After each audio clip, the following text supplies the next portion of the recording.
Under the heavy, humid air of southern Louisiana, Evelyn Darrow vanished from the town of St. Martinville, while Cajun music still echoed from the bar at the end of the street. The June evening draped Main Street in a faint golden glow, reflecting off the pale blue dress Evelyn wore when she left the drugstore at the end of her shift.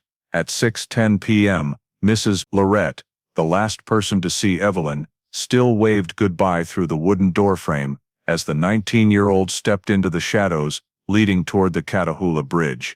Evelyn was carrying the handkerchief embroidered with ED that she always kept in her pocket, a small but familiar item no one imagined would become the only piece of evidence left for decades to come. Mrs. Lorette watched her figure fade beneath the drooping oak branches, never suspecting that what happened in the next 40 minutes would leave Louisiana searching for answers for nearly a century.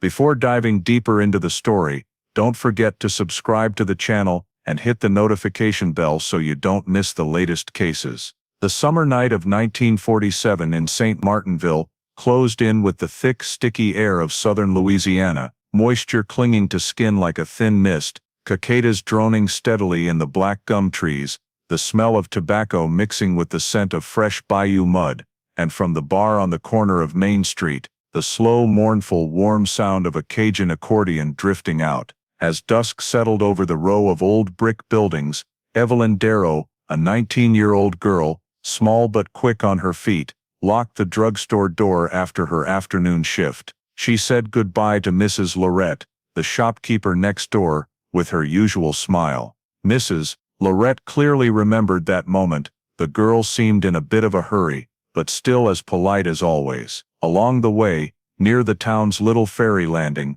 old Albert Fontenot was sitting in his wooden rocking chair, slowly fanning himself with a piece of cardboard. He looked up just in time to see Evelyn pass by, clutching her cloth handbag, her shadow stretching long across the pavement under the weak yellow streetlights. A few houses farther down, a young boy sitting on his front steps playing with a wooden knife also saw her. He later said Evelyn smiled when he shyly nodded at her. No one knew those would be the last glimpses anyone ever had of her. Evelyn turned onto the side road leading toward the Catahoula Bridge, a narrow, deserted path that widened into low, grassy fields on both sides. From there were no more stores or lights, just the sound of frogs calling from the swamp and moonlight shimmering on the distant water. Her figure grew smaller and smaller in the darkness until it was swallowed completely, and after that, the town never saw her again. 6 o'clock passed, then 8. By 10 that night, Evelyn's mother still wasn't worried. Her daughter sometimes stayed over at a friend's after a late shift. But by midnight, when the river wind turned chilly, and the house felt bigger without her daughter's voice, unease began creeping into every breath. 1 o'clock, 2 o'clock, 3. No knock at the door, no light footsteps of Evelyn on the wooden porch, no sign at all that she was anywhere nearby. Every passing minute felt like a stone pressing on their chests. When the sky turned pale purple with the first hint of dawn, Evelyn's parents could wait no longer. Throwing on only thin jackets, they rushed out of the house, walking quickly down the still dewy road, past the silent houses of St. Martinville, slowly waking up in restless quiet. They went straight to the St. Martin Parish Sheriff's Office. As the clock struck 5 a.m., the wooden door swung open. The mother, voice trembling with fear yet trying to stay calm, could only manage 2 words: "Our daughter, gone." And from that moment, the small town sank into a deep silence, the length of which no one yet knew. The morning of June 15, 1947, began with an unusual atmosphere at the St. Martin Parish Sheriff's Office. The pale blue dawn light filtered through the weathered wooden windows, reflecting off Sheriff Raymond LeBlanc's desk, piled high with files. When Mr. and Mrs. Darrow walked in, still frantic after a sleepless night, LeBlanc immediately knew this was not a simple case of someone staying out too late. He asked them to sit, opened his report notebook, and began writing down every tiny detail. The mother described Evelyn leaving the drugstore around 5:30 p.m. But the previous day, wearing a pale blue dress and carrying a cream-colored cloth bag. The father said she always took Main Street home and never went anywhere else without telling them first. The sheriff nodded, then took a blank sheet of paper, drew a straight line representing Main Street, and marked the spots where Evelyn had been seen. He asked, "Who was the last person to see her?" Both parents shook their heads, eyes red with worry. They only knew she left the drugstore on time and never came home. The sheriff phoned Mrs. Lorette, the shopkeeper, and Albert Fontenot at the ferry landing. Both confirmed seeing Evelyn around dusk, just before 6 o'clock, walking alone. An initial timeline was drawn up. 5:30 p.m., left the drugstore. 5:45 p.m., passed the ferry landing. 6 p.m., turned toward the Catahoula Bridge, but no one knew exactly what happened after that. Though the timeline looked clear, the sheriff had no idea that one of those times was off by about 20-30 minutes from reality, a small discrepancy that would later send the entire investigation in the wrong direction. At that moment, he had no reason to doubt the statements of familiar townspeople. After establishing the timeline, the sheriff moved on to the first assumptions every investigator back then had to make before widening the search. "Could she have gotten lost?" he asked. The father answered immediately. "Impossible. She's lived here her whole life." "Could she have fainted, or had an accident?" the sheriff continued. The mother, voice shaking. "If that happened, someone would have found her by now." The third possibility silenced the room. "It's possible someone picked her up, willingly, or not."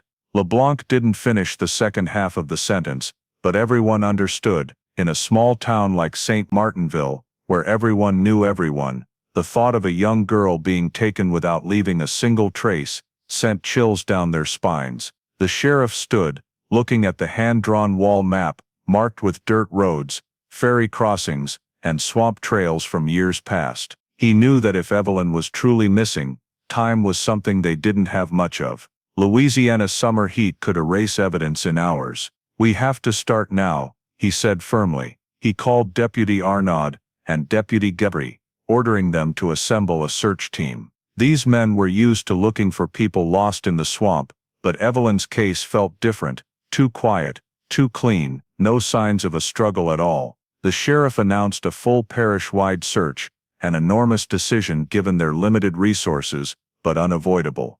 The search party included police, volunteers, a few fishermen, and hunters. Word of Evelyn's disappearance spread quickly through bars, stores, and gas stations. People whispered, but the sheriff asked everyone to keep details quiet to avoid rumors and protect the search. As the teams fanned out in every direction, Sheriff LeBlanc stood at the office door, looking up at the brightening sky. He felt an unusual pressure, something different from previous missing persons cases. Something wasn't right, something beyond anything he had handled before. And though he didn't say it out loud, deep down he knew, if they didn't find Evelyn within 24 hours, whatever happened to her could be far worse than getting lost on a summer night. At that point, he had no idea that the seemingly simple timeline from the night before was already leading them away from where they needed to be. The first morning of the search unfolded under a tense silence that blanketed the entire town. As the sun rose above the swamp tree lines, golden light glinted off the thin morning mist still clinging to the roads, and Sheriff Raymond LeBlanc and the search teams took their first steps along the route. Evelyn usually walked from the drugstore home. No one spoke much. They only nodded at each other with heavy, worried eyes. None of them wanted to think the worst, but everyone understood that every passing hour cut deeper into hope. They started behind the drugstore, where Evelyn had stepped out the previous afternoon. The area still carried the faint smell of turpentine and medicine. Along the brick wall, a few footprints were visible, but already mixed with dozens of others from the night before. LeBlanc jotted notes in his book, but he knew footprints this jumbled wouldn't lead anywhere clear. Back then, no one thought to secure a crime scene, and taking photos of evidence right away wasn't common. Whatever marks remained were just smudged traces trampled by passers-by. From the drugstore, the teams moved toward the St. Martinville ferry landing. That morning the river was high, its surface rippling under the early sunlight. Old Albert Fontenot was once again in his familiar rocking chair. He tried to recall anything unusual from when Evelyn passed the night before, but he only remembered her smiling and walking on. No other footsteps, no car engine, nothing. The teams examined the ferry area more thoroughly, under the wooden bridge, along the riverbank, even down to the muddy flats where kids played in the afternoons. They found only a few unclear footprints, and a broken branch lying at an angle, possibly stepped on but impossible to date. The breeze off the river made everything feel indifferent and unsettling, as if the water itself refused to give up any secrets. The summer air suddenly felt more oppressive than usual. As the sun climbed higher, they headed toward the Catahoula Bridge, the last place Evelyn had been seen. The narrow dirt road to the bridge was overgrown with weeds, insects buzzing loudly on both sides. A few townspeople joined the search in small groups. They walked slowly, bent over, poking the ground with sticks. More mixed footprints appeared near the bridge, large and small shoes all jumbled together, none clear enough to analyze. One deeper print caught attention, but upon closer look, the sheriff realized it belonged to an earlier searcher. Any hope for a solid clue vanished instantly. On the wooden bridge itself, there was nothing but dust and dry leaves. The sheriff tried to picture Evelyn crossing here, her shadow falling onto the dark water below, then disappearing into the night, like a breath cut short. He looked for anything dropped, a handkerchief, a shoe, her bag, but there was nothing. Not a scrap of paper, not a thread of fabric, no clue at all. It was as if she had completely dissolved into the night air. Her mother stood by the bridge railing, hands trembling as she gripped the rough wood. She stared down at the black, sluggish current, but saw no sign at all. The sheriff stood nearby, scanning the low bushes along the road's edge, but at that moment the silence felt more frightening than any evidence could. By noon, the search expanded to the sugarcane fields east of town. The tall cane stalks and razor-sharp leaves made movement difficult. Hunters and experienced locals led the way. They checked from plant to plant, from ditch to animal trail, but still nothing. No sandal prints, no scrap of cloth, no personal item, just the rustle of wind and distant frog calls. Everyone on the team began to feel something no one wanted to say out loud. If any struggle had taken place, the evidence had been almost completely erased within the first few hours of the previous evening. As the day drew to a close, the sun a dull red like the last moment of breath, the sheriff gathered everyone together. No one wanted to give up, but every lead came up empty. Every path led to nothing. Every question grew heavier without an answer. The first day of searching ended in exhaustion and dread, carrying a deep unease in every heart. Evelyn Darrow hadn't simply gone missing. She had vanished in a way nothing in the ordinary world could explain. And as darkness fell over St. Martinville, once more a lingering fear began creeping in like bayou mist crawling along the ground, signaling that this search would be anything but simple. On the morning of the second day, while thick fog still blanketed the surface of Bayou Tech and the first rays of sunlight barely slipped through the drooping branches of ancient live oaks hanging over the water, the search team was already lined up along the bank. The air carried the distinctive stillness of southern Louisiana, a stillness that made it feel as though even the bayou itself was holding its breath. Sheriff Raymond LeBlanc carefully examined every patch of soft mud, every faint indentation, every blade of grass bent out of place. After 20 years on the force, he knew that some missing persons cases started with a feeling of being too clean, too few traces, and that was rarely good news. Deputy Guidry, walking along the water's edge, was the first to spot something glinting faintly in the slanted early light. A small piece of pale blue fabric lay stuck to the mudflat, its white embroidered edge still visible despite the dirt. He bent down, picked it up gently, and turned it in his hand. When the thin layer of mud was wiped away with the corner of his shirt, the embroidered letters stood out clearly. The sheriff walked over and stared at the handkerchief for a long time. Evelyn's family had said she always carried one with her name stitched by her mother. No one in the group spoke right away, but everyone understood what this discovery meant. It didn't explain anything, yet it proved Evelyn had been in this area the night she disappeared. The sheriff told Guidry to place the handkerchief in a paper evidence bag and seal it carefully. Though no one was thinking about sophisticated forensic work yet, they at least knew the item had to be preserved as it was. From the spot where the handkerchief was found, The team widened their sweep a few hundred more yards along the bayou. They looked for footprints, skid marks, disturbances, but only found chaotic shapes that couldn't be distinguished, partly because the muddy ground took prints easily, and partly because locals had already walked the area heavily after hearing Evelyn was missing. No other personal items of hers turned up. No torn straps, no scraps from her purse, no signs of a struggle. That absence left everyone unsure whether to feel relieved or more afraid. Near mid-morning, a middle-aged man from a house along the riverbank approached the group. He wore an old straw hat, and still had engine grease on his hands from fixing his boat. He hesitated as he looked at the sheriff, his eyes clearly wrestling with something. "That night," he said, "I think I heard a scream." The sheriff asked when and from which direction. The man shook his head, looking confused. "Sometime after 8. I couldn't tell the direction. Sound bounces all over the place in the bayou." Sheriff LeBlanc wrote it down without showing doubt or certainty. A scream could be many things: a big bird, an animal, or exactly what the man said.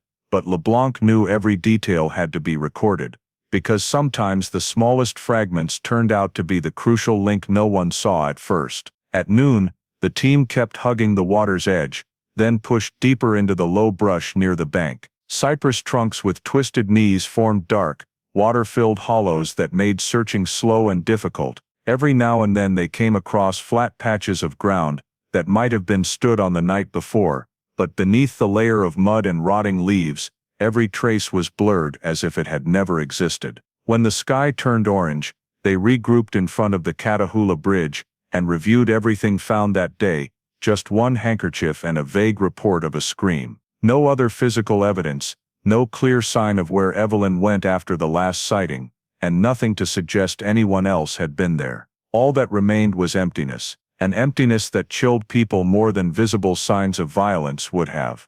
As the team broke up, the sheriff stayed behind, watching the slow swirl of bayou tech beneath the bridge. He felt swallowed by the silence of the place. The evening breeze rose off the water, salty and sharp, carrying the smell of mud, wild grass, and a secret being hidden too well. Nothing found on the second day brought him closer to Evelyn, yet nothing made him give up either. The only thing now clear was this: she had passed through here, and from that moment on, every clue vanished as though an invisible hand had wiped away her traces in the Louisiana darkness.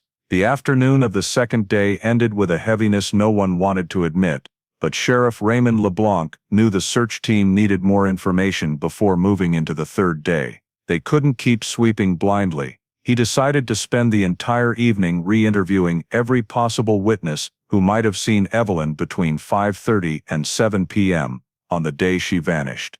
The small sheriff's office, with its old brown wooden walls and yellow lamplight casting long shadows across the desk, felt even more solemn. Each person who stepped in and sat across from LeBlanc carried their own unease. Everyone wanted to help, but human memory is never perfect, especially when truth is clouded by fear, imagination, or the distortions of time. Witness A was first Mrs. Lorette from the shop next to the drugstore. She still looked bewildered, as if she couldn't believe the girl she'd spoken to the day before was now gone. She repeated firmly that Evelyn had left the drugstore alone. Nobody was following her, she said, twisting her own handkerchief in her hands. She walked straight toward the ferry landing, quick but not looking worried. When asked about the exact time, she insisted it was around 5:30, close to 6. Her statement matched the family's and Mr. Fontenot's, so the sheriff temporarily treated it as the most solid starting point. Witness B brought a completely different story. He was a mechanic who lived about 2 blocks from the Catahoula Bridge. According to him, around 9 that night, he'd heard 2 people arguing, a woman's voice and a man's, on the other side of the road that led down to the bayou. "I couldn't see who, but the voice sounded like Evelyn's," he said, lowering his voice as if afraid someone might overhear. When LeBlanc asked why he hadn't reported it that night, the man hesitated. "I wasn't sure, I might have been wrong. It was pitch dark, and I didn't want trouble." His account made the room feel heavier. If there really had been an argument, it could mean danger. But the time he gave didn't match when Evelyn was last seen, and the fact that he only heard and didn't see made everything murkier. Witness C told yet another version, one that made the sheriff feel the timeline was being pulled in directions that simply couldn't fit together. He was a 17-year-old boy who worked at the general store near the bridge. When questioned, he admitted he'd seen a man's figure walking behind Evelyn. Not too close, he said, but definitely someone following her. When pressed for details, height, clothing, gait, he shook his head. It was too dark, I just saw the shadow. But I'm sure it wasn't Evelyn, and it wasn't anyone I knew. At that moment the sheriff felt like he had three puzzle pieces that refused to connect. One person saw her walking alone, one heard her arguing, one saw a man following her. If all were true, the timeline would have to be rearranged, but it simply wouldn't fit any way he turned it. LeBlanc went back to the map, circling the relevant locations in pencil: the drugstore, the ferry landing, the Catahoula Bridge, Witness B's house, the store that led down to the bayou. Spatially, everything made sense.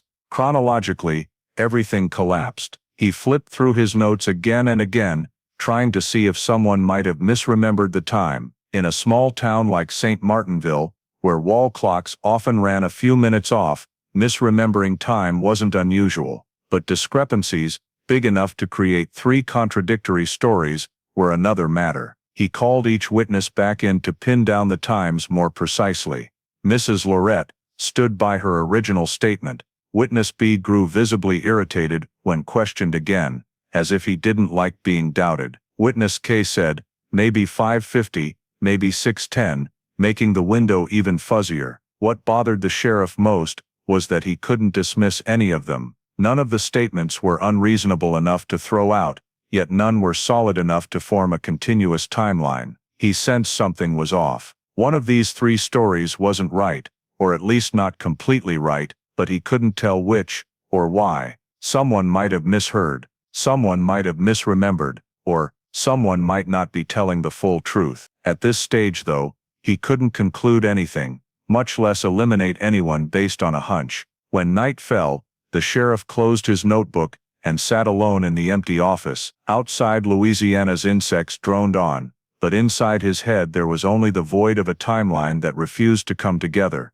All he knew for certain was that Evelyn had walked from the drugstore toward the bridge, and after that, three people looked in three different directions and remembered three different stories. That contradiction was like the case itself, hazy, shimmering, impossible to grasp, and it warned him that the journey to the truth would be far longer than he had thought. On the morning of the third day, the search team returned to the banks of Bayou Teque with a very different mindset, no longer clinging to the vague hope that Evelyn had simply gotten lost or stayed overnight somewhere. No one said it out loud, but everyone knew they had crossed into a new phase of the search, one where every new discovery might carry a heavy truth. Sheriff Raymond LeBlanc, after a night wrestling with the conflicting statements, decided to focus on the area where the handkerchief had been found the day before. He believed that if any trace of Evelyn, or of whoever she met that night, existed, it had to be around this narrow, wet, overgrown stretch of riverbank. The place was both beautiful and frightening in the early light. The morning mist slowly lifted, revealing cypress knees twisted together like giant hands reaching out of the earth, while farther back low thickets formed a dense green wall. Along the bank, the soft mud held every kind of print: searchers' boot marks, animal tracks, and streaks that belonged to no one knew what. The team had to ignore the fresh marks and look only for older ones, traces that might have been left the night Evelyn disappeared.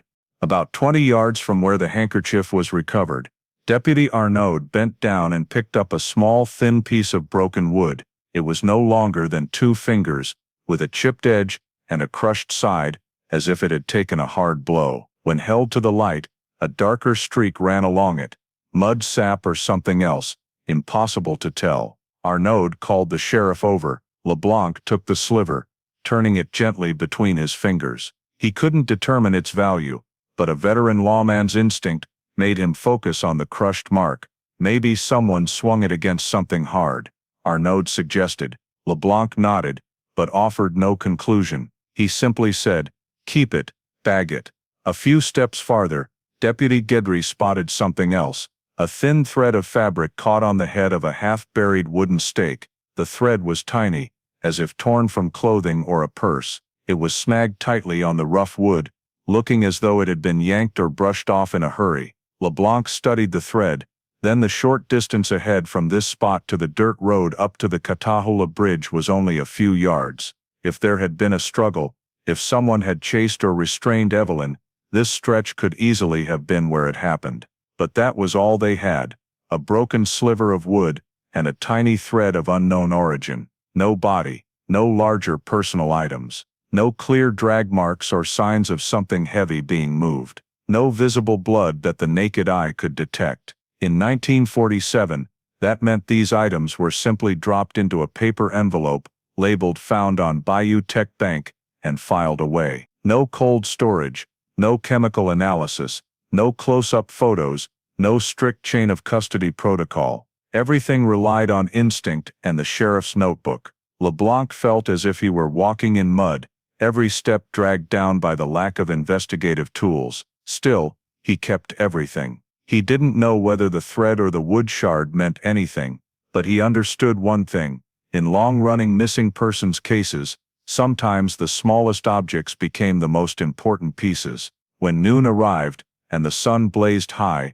its harsh light glittering off the water, the team paused to sweep the area one more time. The results were no better. No footprints leading away, no signs of return, no evidence strong enough to open a new line of inquiry. A few team members began exchanging heavy looks. They had searched 3 straight days, and felt as if they were swimming in thick fog with no way out. Even the handkerchief, the first solid clue, pointed nowhere clear. The sheriff looked down at the 2 new items in his hand, the thin piece of wood, and the tiny thread, 2 seemingly meaningless objects that made him think harder than anything found before. He couldn't prove they were connected, but he also couldn't shake the feeling they hadn't ended up there by chance. As the team dispersed in the late afternoon, the wind rose again off the water, carrying the smell of fresh mud and a chill that raised goosebumps. LeBlanc held the 2 items, staring out at the darkening bayou. He knew the search was entering its most dangerous territory, the zone of ambiguity, where everything could be a clue or absolutely nothing. Yet he kept the wood and the thread, noting them carefully, somehow sensing that one day, long after today, these 2 tiny things would come back and speak a truth he couldn't yet understand. And with that thought, he quietly sealed the evidence envelope, not knowing that this simple act would become a crucial link in an investigation that would stretch nearly 8 decades. On the 4th day since Evelyn Darrow vanished, Sheriff Raymond LeBlanc was forced to shift the search onto a different branch, the most difficult and error-prone one.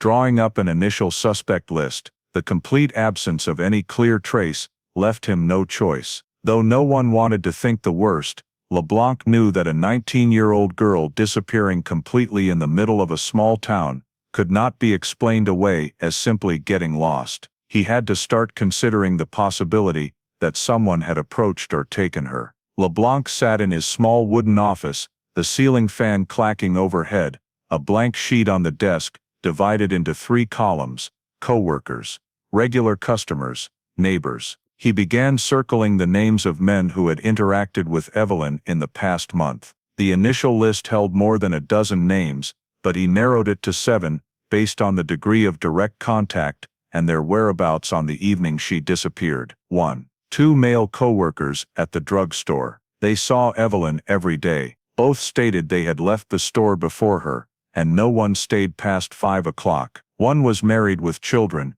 and confirmed to be home that night. The other attended a community event with multiple witnesses. No suspicious signs, but LeBlanc kept them on the list. 2. 3 regular customers, who often chatted with Evelyn. Evelyn was polite and cheerful, so customers liked her. 3 middle-aged men regularly lingered longer than necessary when buying medicine or talking to her. One had severe back problems, and could barely walk a few hundred yards, so he was quickly ruled out. The other 2 claimed to be home the evening Evelyn disappeared. No corroborating witnesses, but neither had been near the Catahoula Bridge area that night. 3. 2 neighbors who lived along Evelyn's usual route home. This was the area the sheriff was most focused on, because if someone had approached Evelyn, it was highly likely to be someone familiar with the route or living nearby. Two men who lived a few houses from the Catahoula Bridge were brought in for questioning. Both were cooperative, but their vague accounts of where they were between 6 o'clock and 8 p.m. did not satisfy the sheriff. Among the seven, Luther Beauregard, who lived not far from Evelyn's regular route, was added to the list more out of procedure than real suspicion. Luther was 25, worked at his uncle's garage, had no criminal record, no bad reputation in town, and spoke straightforwardly. When called in for an interview, he showed up on time, didn't dodge questions, and showed no defensiveness. He stated that on the night Evelyn disappeared, he had been helping his uncle repair a broken-down truck at home, in preparation for an early delivery the next day. His uncle confirmed he was there from 6 o'clock until nearly 10 p.m. Though the confirmation was thin, only one witness, the sheriff had no solid reason to doubt it. In the file he simply noted, Luther Beauregard, alibi consistent, no unusual signs. But another name drew far more attention from the entire team. Joe Marquette, a 23-year-old who lived a few miles outside town. Joe was quiet, somewhat rough around the edges, and known to have admired Evelyn from afar, but never dared approach her. 3 days after Evelyn vanished, Joe suddenly left town, driving off in his old pickup toward Baton Rouge. He told no one, left no note, said no goodbyes. Word spread fast, and many immediately took it as a sign of guilt. Sheriff LeBlanc refused to be swayed by mob instinct, but he had to admit that someone disappearing in the middle of an investigation into a missing girl could not be ignored. He immediately contacted sheriff's offices in neighboring parishes to look for Joe, but no one had seen his old truck on any major road. Joe's disappearance sparked a wave of suspicion throughout the town. People whispered behind hands, "What if he did something and ran?" But the sheriff knew better than anyone that coincidence is not always evidence of crime. Unfortunately, with so few leads, the investigation was easily pulled toward whatever the public emphasized rather than actual evidence. Even after questioning all 7 men, LeBlanc still felt everything was too scattered. No physical evidence pointed to any suspect, no one was completely cleared, yet no one stood out clearly. The gaps in Evelyn's timeline remained like a row of dark, unopened windows. He stared at the list of 7 names, knowing that some might be innocent, some merely in the wrong place at the wrong time, and one, perhaps living somewhere calmly right now, was carrying the secret of the night Evelyn disappeared. Joe Marquette, with his sudden flight, became the focus of the town's suspicion. Meanwhile, Luther Beauregard, calm, articulate, and unquestioned by anyone, quietly walked out of the sheriff's office, unaware that his name would resurface nearly 8 decades later, when every initial assumption would be turned upside down.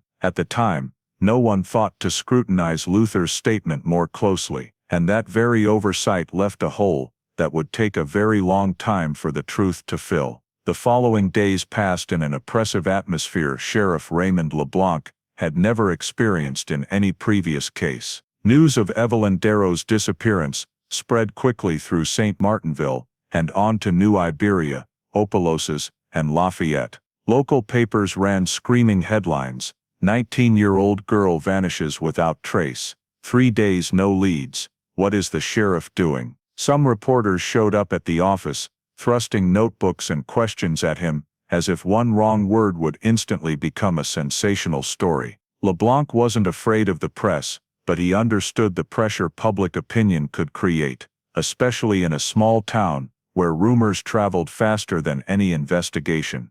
He tried to keep the search team focused, but the truth was, they had already turned over nearly every area Evelyn could possibly have passed through: the drugstore, the ferry landing, the Catahoula Bridge, the banks of Bayou Tech, the sugarcane fields, and the trails leading into the swamps. They had interviewed dozens of people, yet beyond the handkerchief, the wood shard and the thread, no new worthwhile evidence had surfaced. No clear signs of a struggle, no abandoned purse, no personal belongings. Everything pointed to a silent conclusion. LeBlanc hated to acknowledge, Evelyn had vanished without leaving any tangible trace of resistance. Meanwhile, the witnesses he had questioned kept changing their stories. One remembered something new, another suddenly recalled something else, and the number of conflicting statements turned the timeline into a tangled mess. A few townspeople showed up with second and third-hand tales, all unverifiable. Rumors spread so fast that every time the team opened a new line of inquiry, 10 baseless rumors poured in and ruined any chance of clean evaluation. In that environment, pressure from parish officials and the public grew daily. Some blamed the police for being slow. Some claimed they were hiding something. A few even sent anonymous letters to newspapers saying the sheriff was incompetent and only capable of stumbling around in the dark. LeBlanc felt the suffocation clearly, not because he feared criticism, but because he knew that when the public demanded quick answers, they unintentionally forced the investigation into firefighting mode, chasing pressure instead of evidence. And for a fragile case like Evelyn's, that could be disastrous. By the 7th day, he had to make the hardest decision since Evelyn disappeared: temporarily suspend the wide area search, not because he wanted to give up, but because the team was exhausted, and they needed to reorganize strategy. Continuing to search blindly would only trample the few remaining faint traces and blur whatever useful clues might still exist. In a short press conference, the sheriff stated clearly, "We are not stopping the investigation, but we need to consolidate the information we have and reevaluate search directions. Continuing to search aimlessly right now would do more harm than good." Though he spoke slowly and carefully, some residents sighed in disappointment. Several reporters wrote down his final sentence as if it were an official announcement that the police had given up.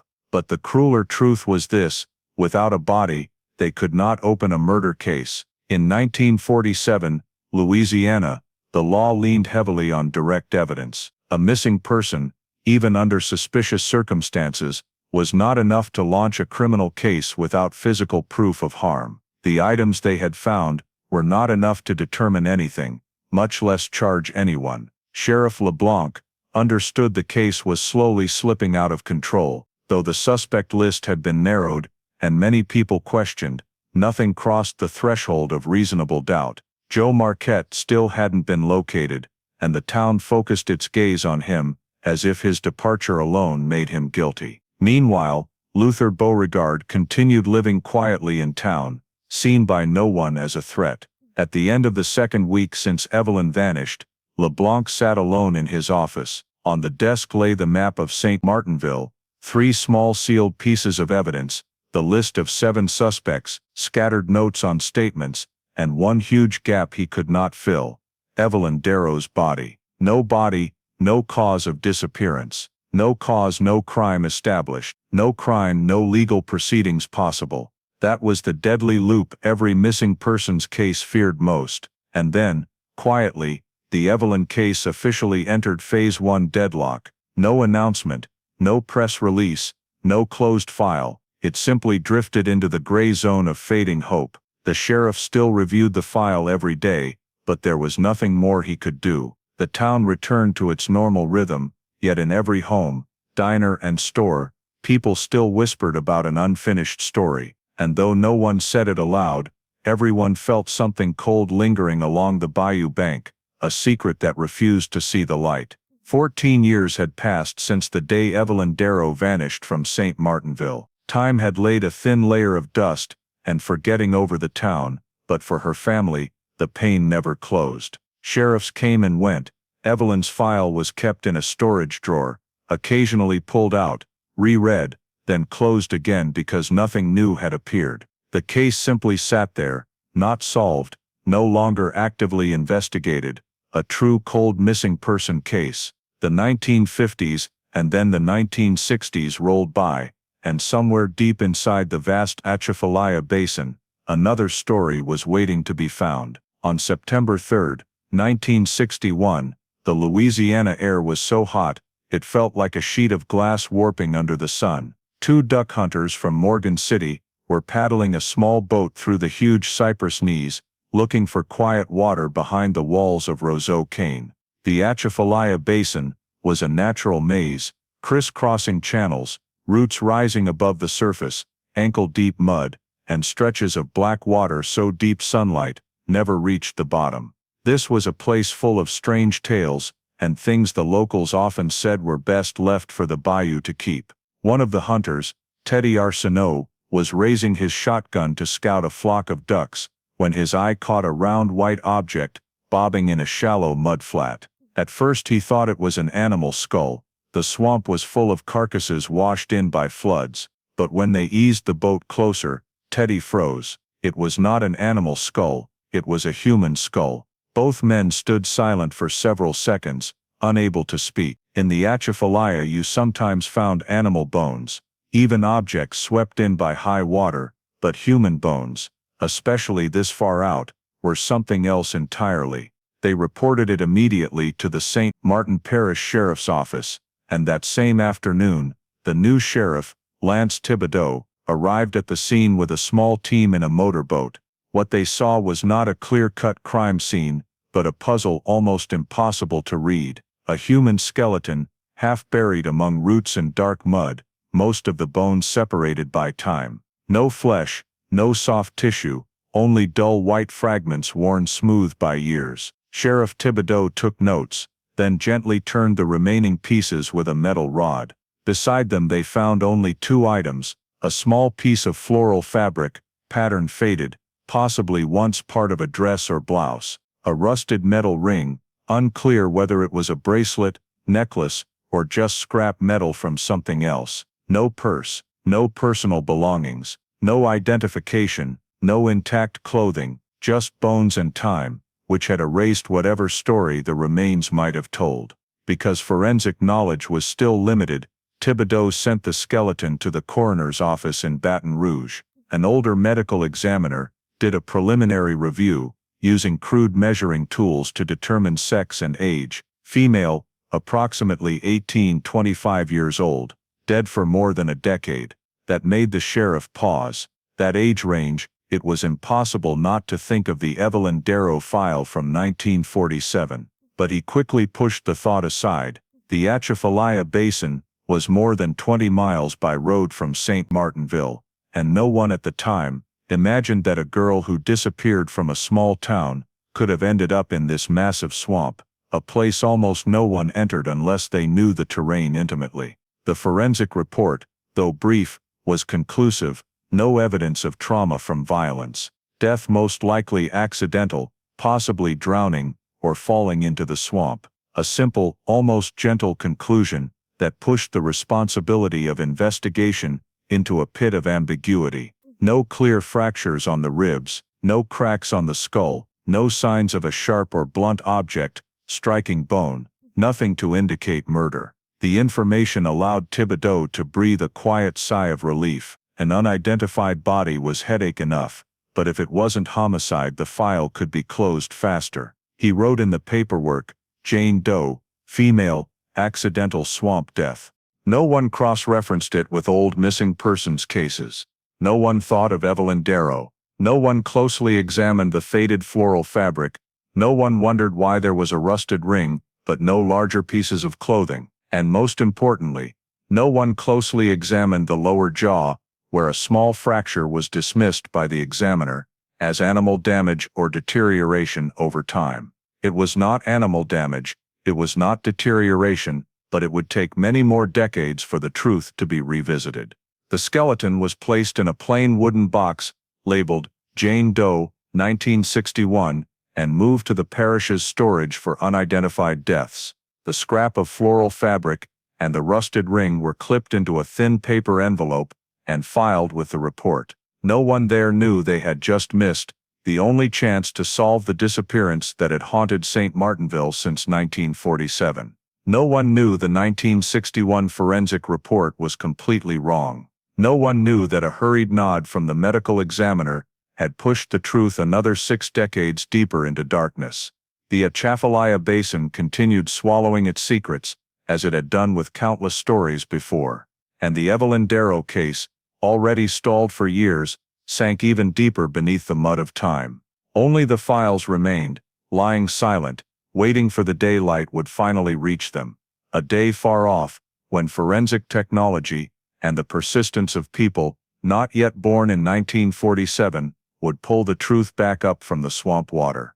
In 1962, after the Jane Doe skeleton was placed in the St. Martin Parish storage, a major administrative cleanup took place. At the time, the St. Martinville Sheriff's Office was overloaded with river accidents, scattered missing persons reports, and files belonging to no one. To streamline the system, some cases were reclassified and moved to neighboring Iberia Parish storage in New Iberia to ease the burden. During that transfer, the 1947 Evelyn Darrow missing person file, which had been dormant for 15 years, was packed into a wooden crate, tied with string, and trucked away with dozens of other old cases. No one at the time believed Evelyn's case could ever be reopened. No progress, no new witnesses, no body recovered, no event to justify keeping the file active instead of moving it. But that very transfer was what sent the Evelyn case into a labyrinth of lost paperwork. The New Iberia Records warehouse was an old brick building near the docks. Inside, hundreds of crates were stacked nearly to the ceiling.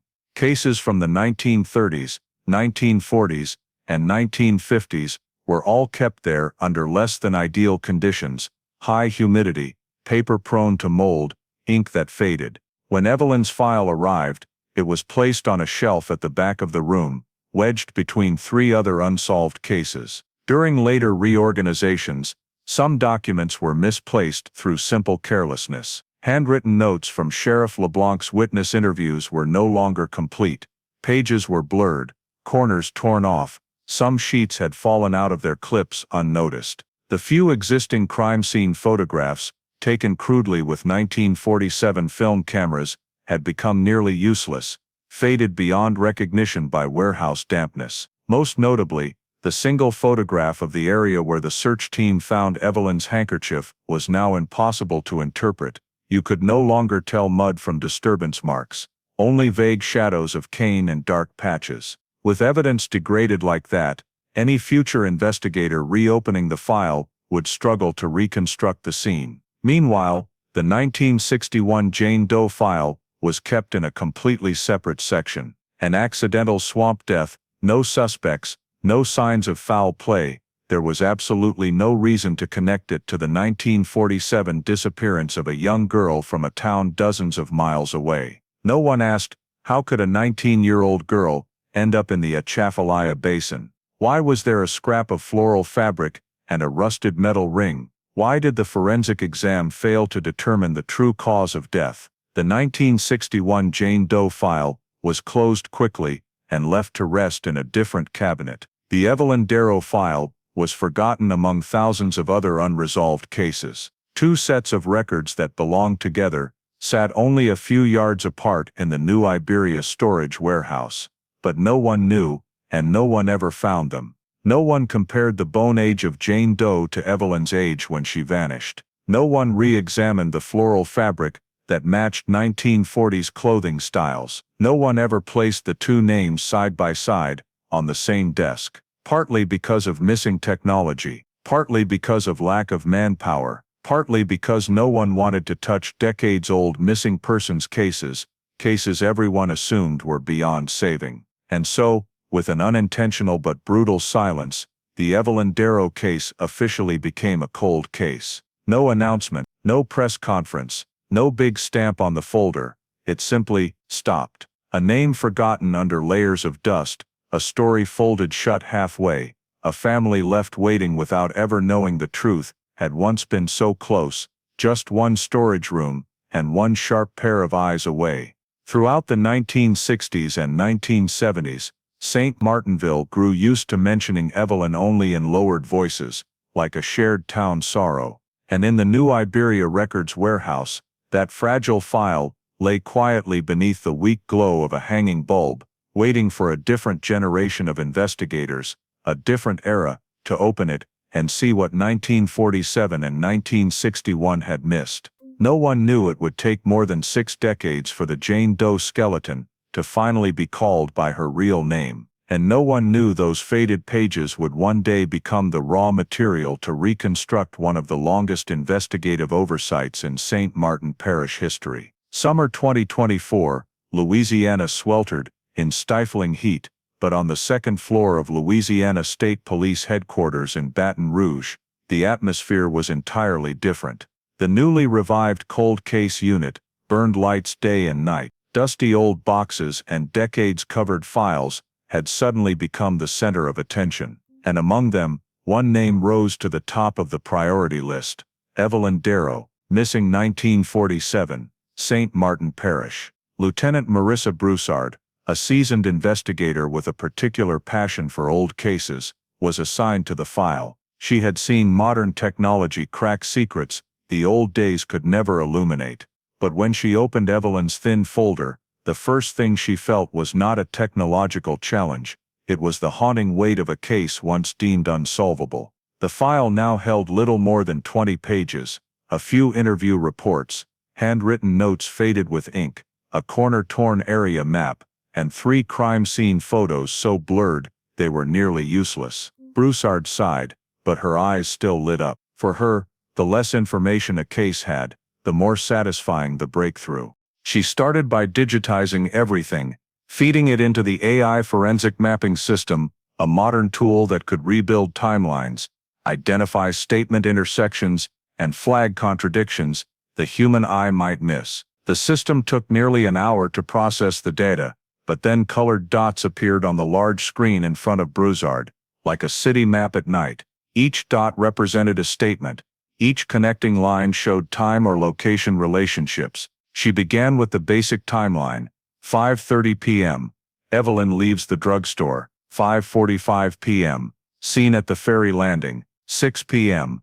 Turns onto the road to the Catahoula Bridge. Those were the markers every 1947 document repeated. But when the AI ran reliability analysis based on time gaps, walking distance, and June daylight, the screen suddenly flashed red at the 5:45 p.m. mark. Broussard frowned and clicked for details. The system displayed, witness a statement inconsistent with reasonable walking speed. 40-minute discrepancy from probable real-time marker. Broussard paused. Mrs. Lorette, the shopkeeper long considered the most reliable witness, had sworn Evelyn left the drugstore at 5:30 p.m., but the AI showed that in June, sunset and streetlight timing meant the dusk she described could only occur after 6 p.m. Her memory of the time could be off, not by the usual few minutes, but by a full 40. Marissa tapped her fingers on the desk. 40 minutes, that's enough to change everything. She reopened the map and marked the new timestamp, 6:10 p.m. Probable real-time Evelyn left the drugstore area. That led to the second discovery. If Evelyn left later, then Mr. Fontenot's ferry landing statement, and witness C's report of a man's figure following her, needed re-examination. The AI continued analyzing Evelyn's walking distance, average human speed, and gaps between statements. It built 2 parallel timelines, the original 1947 version, and an AI-corrected version. The 2 lines were almost completely offset, like 2 different versions of the same evening. In the new timeline, Evelyn could not have been at the ferry landing at 5:45 p.m. as witness A claimed. She could only have reached it around 6:25, 6:30 p.m. That opened up a previously ignored 40-minute void, a window in which no one knew where she went, whom she met, or who might have approached her.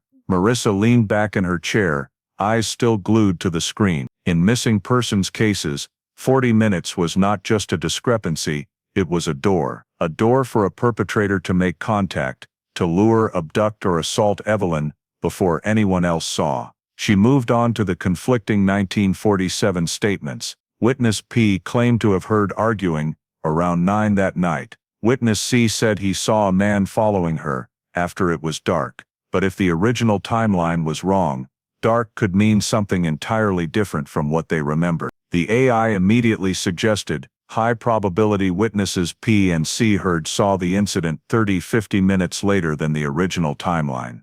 That made Broussard sit up straight. She had worked plenty of cold cases, but she had never seen a timeline off by nearly an hour remain accepted as fact for 7 decades. On the screen, the system circled in red the Catahoula Bend area, the narrow riverbank with low visibility. According to the corrected timeline, that was where Evelyn was most likely to have encountered someone. Marissa wrote in her notebook, 6 p.m., 6:40 p.m. window has 0 witnesses. This is the probable offender approach period. A void, but a golden void, the kind every cold case investigator dreams of finding. She called the analysis team in for an emergency meeting. They stared at the new data board in silence. A younger officer whispered, "Sheriff LeBlanc had no way of knowing this in 1947. Broussard nodded. "He didn't have the tech to test statement accuracy.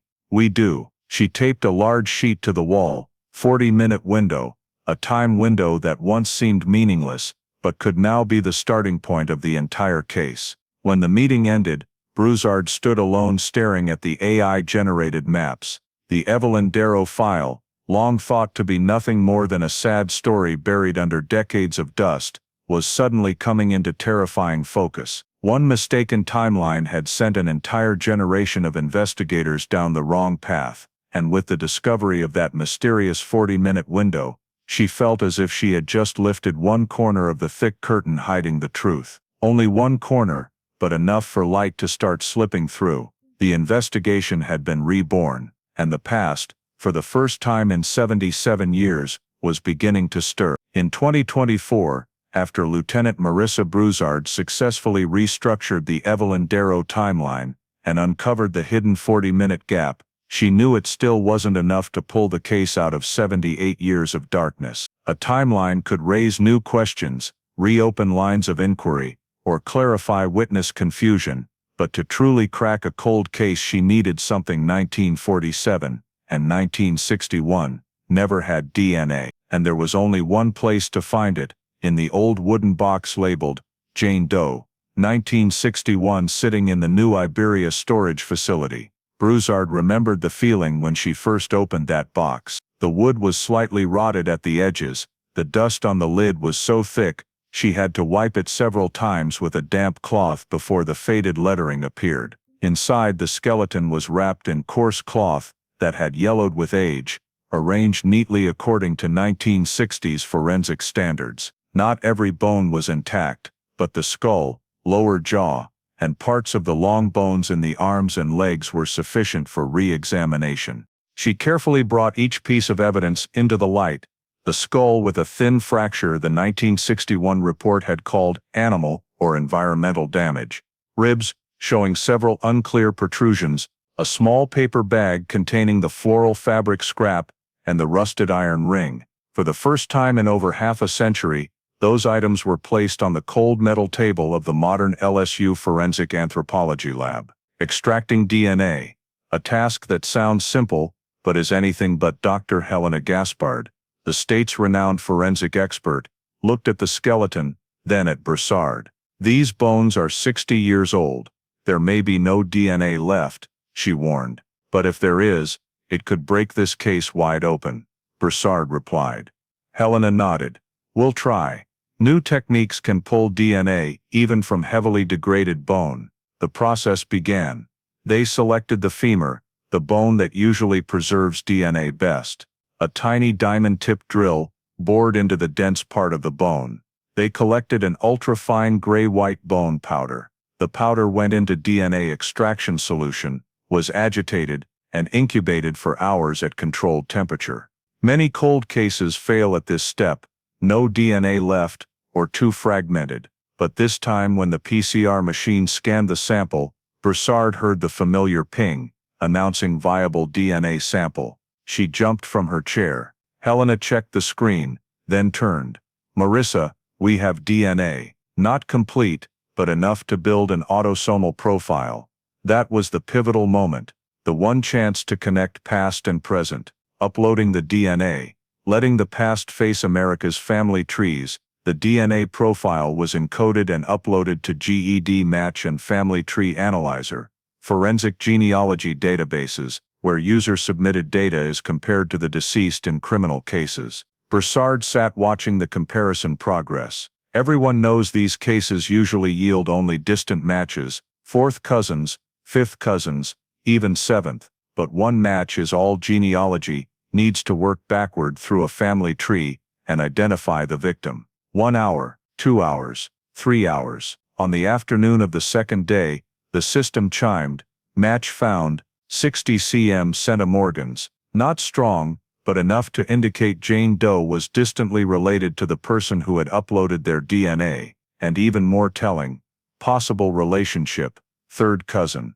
fourth cousin. Name of the match: Caroline Darrow, Amarillo, Texas. Darrow, a name Broussard had read hundreds of times in the Evelyn file. The air in the room seemed to slow. Forensic genealogy, rebuilding the Darrow family tree. Broussard immediately contacted the state's partnering genealogy service. Within 2 days they built a family tree spanning over 120 years, from great-grandparents to living relatives scattered across several states. Caroline Darrow was a third-generation descendant of a Darrow branch that had lived in Louisiana before moving to Texas in the 1950s. The other branch, the one Evelyn belonged to, had stayed in St. Martinville. A genealogy expert confirmed, the match is consistent with Evelyn Darrow. But Broussard wanted certainty. She contacted Evelyn's niece, still living in Lafayette, and obtained a buccal swab. When the family sample was directly compared to Jane Doe's DNA, the result came back: match, first cousin once removed. FCR, probability, 99.87%. There was no longer any doubt. After 78 years, Jane Doe 1961 was Evelyn Darrow. Delivering the news, a moment no cold case investigator ever forgets, Broussard brought Evelyn's family to headquarters. The niece, eyes red but composed, sat across from her. "We have identified the remains of Jane Doe found in 1961, Broussard said softly. "It's Evelyn." No loud crying, just trembling hands and choked breathing. A painful truth, but also the truth the family had waited nearly a century for. "At least," the niece whispered, "we know where she is." Broussard nodded, but she hadn't yet delivered the hardest part.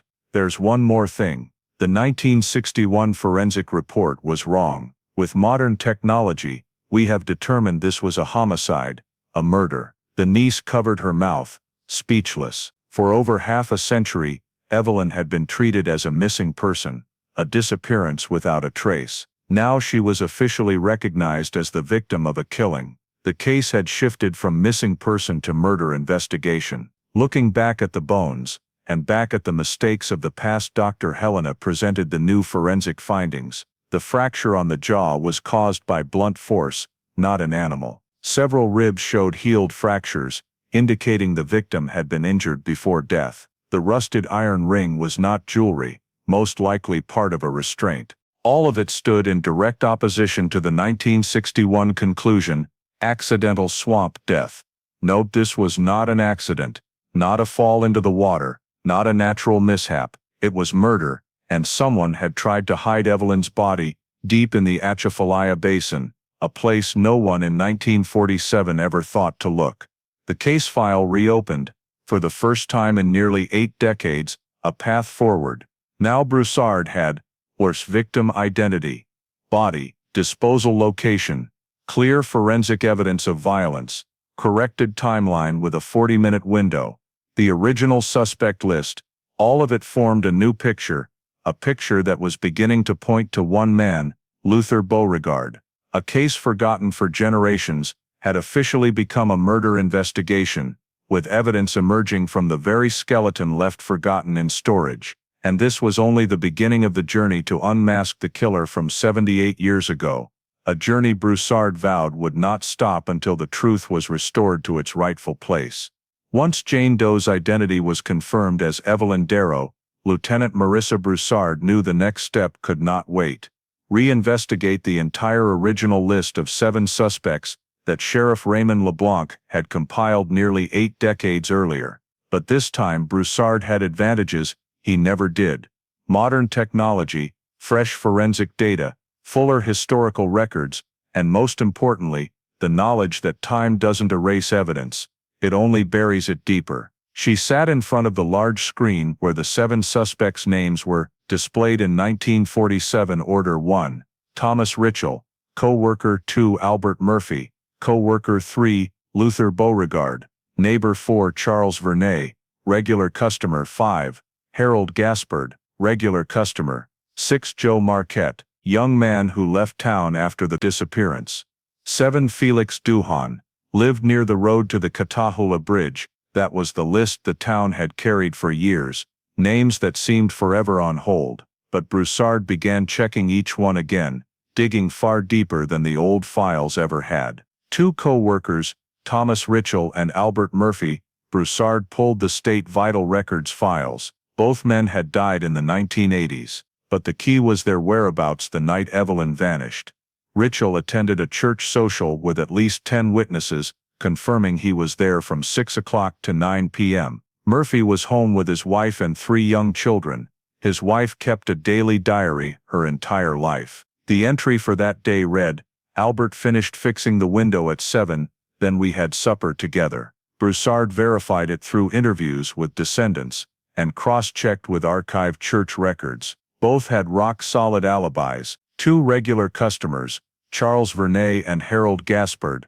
There was even less on file about them. But as Marissa traced their lives, she discovered Vernet enlisted shortly after Evelyn's disappearance, and was shipped to Guam. Military records showed that on June 14, 1947, he had already left Louisiana on a bus bound for a base in Texas. Gaspard suffered a workplace accident at the lumber mill, 2 weeks after Evelyn vanished. Hospital records clearly stated he had been in a leg cast since before the disappearance. Neither man could have been at the scene or along Evelyn's route that evening. Military and hospital documentation was too solid to dispute. Felix Duhon lived near the road to the Catahoula Bridge. Sheriff LeBlanc had flagged Felix for deeper questioning, but Felix only said he was home with no one to confirm it. Broussard accessed 1947 census records and found something LeBlanc never had: a copy of an insurance claim. Felix filed for storm damage on June 14, 1947, the exact night Evelyn disappeared, because a tree fell on his roof during a brief storm. The claim noted roofers worked until 9 p.m. Cross-referencing the roofing company's logs, Broussard confirmed Felix was home all evening. A man once suspected turned out to have an alibi.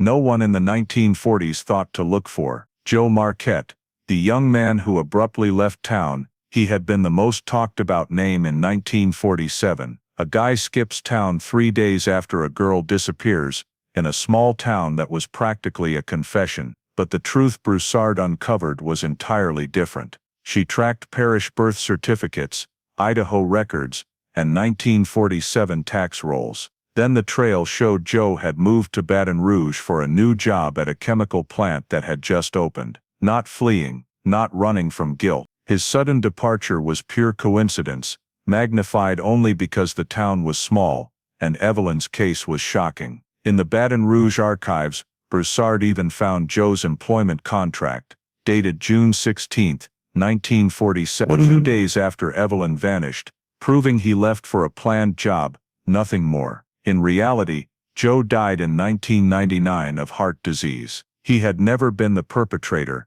just a victim of gossip. And finally, Luther Beauregard. When Broussard reached the 7th name, she paused longer. In LeBlanc's file, the note was simple: Luther Beauregard, alibi consistent, at uncle's house 6 p.m. to 10 p.m. Nothing special, nothing suspicious, but nothing concrete. Marissa ordered the full Beauregard family records, and the red flag appeared immediately. Luther's uncle, the only alibi witness, had died in 1978. There was no documentation beyond a verbal statement to prove Luther was actually there. She dug deeper, pulling internal 1947 sheriff's archives. In one yellowed folder, a single page made her blood run cold. Corrected time: Luther arrived at uncle's per Sergeant H. Gaspard. Sergeant Harold Gaspard, a senior officer at the time. But this Harold Gaspard was not the same Harold Gaspard on the suspect list. This one was a sheriff's deputy. Marissa cross-checked LeBlanc's original drafts. In one handwritten note the sheriff had written, "Sergeant Gaspard says Luther was at uncle's at 6 p.m. I'm not sure." Statement changed. That note never made it into the official report. So what did it mean? It meant someone inside the 1947 sheriff's office had altered Luther's statement to make his alibi fit. Not because Luther had real proof he was innocent, but because someone wanted to protect him. Broussard leaned back in her chair, fingers drumming the desk. This was no longer about a man with a weak alibi. This was about a fabricated alibi. She asked herself, why did Sergeant Gaspard have to correct the statement? What was his relationship to Luther? Were they involved in the disappearance? And if so, why had the case been steered off course for 78 years? Too many questions remained, but one thing was crystal clear. Out of the 7 men, only one could not be eliminated, with solid alibi evidence, and only one had unusual interference in his statement. That man was Luther Beauregard. Broussard highlighted Luther's name in bold red on the timeline board, and wrote beside it, primary person of interest. From an ordinary name on a 1947 list, Luther had become the center of the modern investigation. New findings were piling up like collapsing earth, revealing a secret that had once been carefully buried, and at the bottom of her notes, for the first time Marissa wrote a sentence she knew would launch the next phase of the case. Alibi fabricated, reopen full investigation on Luther Beauregard. The investigation had moved to an entirely new level, where Luther was no longer just a witness or potential suspect, but the only man still alive who could answer the question, how did Evelyn Darrow die, and why? For decades, the handkerchief embroidered ED, the only piece of evidence left from the first days of the Evelyn Darrow search, lay silent inside a thin paper envelope, like a meaningless object, abandoned by an investigation that lacked tools, manpower, and luck. No one back then imagined a small scrap of cloth could hold any answers. Even Sheriff LeBlanc, who had kept it out of professional instinct, could never have pictured that this tiny item would become the key to unlocking a 78-year mystery. But Lieutenant Marissa Broussard knew better. The moment Jane Doe 1961 was confirmed as Evelyn, she immediately requested the handkerchief be pulled from the New Iberia storage and sent to the LSU Forensic Lab for touch DNA analysis, the modern technique that can recover skin cell traces left decades earlier, as long as the item had never been heavily washed. And fortunately, the old paper envelope, though frayed and yellowed, had protected the handkerchief well enough to preserve molecules of truth. The handkerchief reopened after 78 years, in the brightly lit lab. Broussard and Dr. Helena Gaspard, the forensic expert who had handled the Jane Doe bones, carefully opened the envelope. When the cloth was spread out on a clean glass plate, silence fell over the room. The white embroidered stitches were still there, slightly crooked and rough in the handmade style of the 1940s. Near one edge, dark mud had dried into hard patches. We'll focus on the border and the embroidered corner, Helena said. That's where skin cells are most likely to stick when someone handles it. She used specialized adhesive strips to lift touch samples from the key areas. The strips then went into test tubes and were run through the latest generation DNA extraction machine. 1, 2, 3 tense hours passed. Broussard never took her eyes off the analyzer. If the handkerchief yielded no DNA, every line of investigation could stall, then the machine beeped. Helena studied the screen, frowned, and slowly broke into a smile. Marissa, we have DNA, 2 different profiles. 2 profiles, 2 people who had touched the handkerchief, 2 traces nearly swallowed by time, now rising like a call from the past. First DNA profile. The truth revealed, the first sample was processed first. Genetic markers appeared line by line. When the system ran it against CODIS and other databases, Broussard stood up. The result was unmistakable. Match. 99.92%, Luther Beauregard. In that instant, the room seemed to shrink. No more doubt, no more coincidence. Luther Beauregard, the 96-year-old man still living in the wooden house in St. Martinville, the man who slipped off the 1947 police radar thanks to a corrected alibi, the man once considered the most ordinary name on the suspect list, had left his trace on Evelyn's handkerchief. Broussard felt a chill run down her spine, not from surprise. She had suspected Luther for weeks, but from the bitter weight of the truth. If in 1947 someone had known how to preserve that cloth properly, the case might not have drifted for 78 long years. But truth is never late, it only arrives when it can finally be heard. She wrote in the file, Touch DNA confirms Luther Beauregard in contact with victim. She knew this was not yet enough to declare Luther the sole killer, but it was more than enough to make him the absolute primary suspect. Second DNA profile, an even bigger shock. What silenced the entire lab was not Luther's sample, it was the second one. This profile was weaker, more fragmented, as if only a few stray cells had been blown onto the fabric by the winds of time. Yet it was still sufficient for the AI to analyze the main loci. When Helena ran the second sample against Louisiana's historical death record database, the system stopped on a name that made Broussard freeze. Match. 87% probability. Sergeant Harold Gaspard, St. Martin Parish Sheriff's Office. Deceased 1982. Harold Gaspard, the officer who had corrected Luther's alibi in 1947. The officer Sheriff LeBlanc had quietly noted as having changed the statement, the officer whose exact role in the investigation was never clearly documented, the officer whose trace had mysteriously vanished from the official report.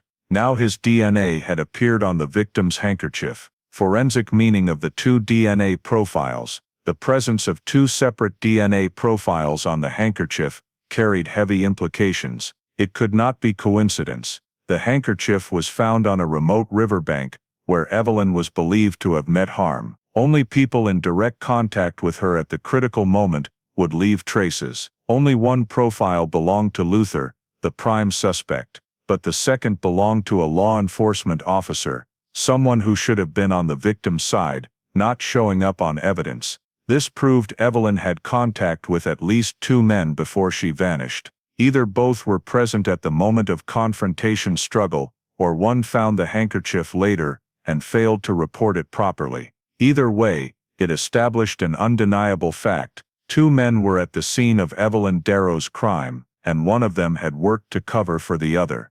Broussard's reaction back in her office. Broussard spent hours staring at the investigation board. In the center she wrote, Luther Beauregard, touch DNA positive.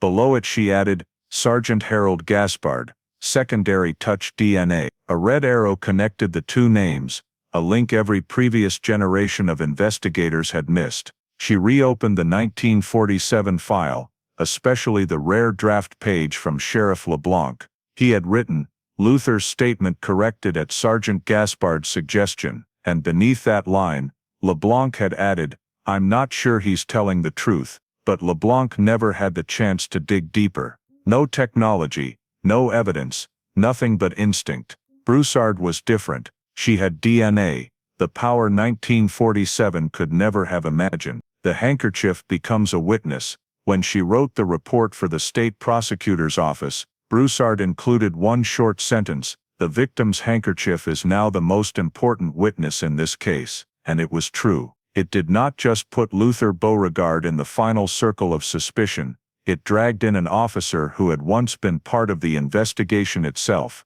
A man dead since 1982, yet his trace had survived 78 years of dust. What the handkerchief revealed made Broussard understand that the case was no longer just about murder. It was a cover-up, a doctored statement, a manipulated record, an act of collusion. And from that moment on, the Evelyn Darrow case was no longer only about who killed her. It had become a bigger question: how many people knew the truth? And what exactly did they hide? The investigation had entered its most dangerous phase, the phase where every new discovery could unearth a secret buried far too deep in St. Martinville's history.